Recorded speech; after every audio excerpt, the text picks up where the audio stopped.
Ruslar və Gürcülər Qafqaz İslam Ordusundan niyə təxris edildi? Çar dövründə uzun illər Azərbaycanlılar orduya götürülmürdü, lakin ermənilər və Gürcülər orduda müxtəlif mövqelərə sahib idi. Bu səbəbdən Qafqaz İslam Ordusu Azərbaycana gəldikdə Azərbaycanlıların arasında təcrübəli şəxslər çox az idi. Təlimlərin keçirilməsi və bu boşluqların doldurulması üçün Gürcülərdən və Ruslardan könüllülər orduya götürüldü.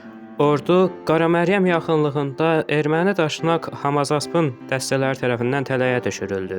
Ciddi bir məğlubiyyətdən sonra geri çəkilməyə başlanıldı. Sonra məlum oldu ki, həmin uğursuz əməliyyatda ordudakı Rus və Gürcülərin fərariliyinin çox böyük təsiri olub.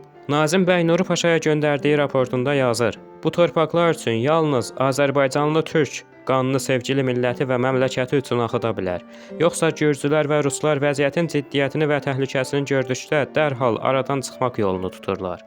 Bu səbəbdən ordu yenidən komplektləşdirilən zaman qeyri-millətdən olan zabit və əsgərlər tərxis olundular. Abunə olun ki, digər videolarda qarşınıza çıxsın.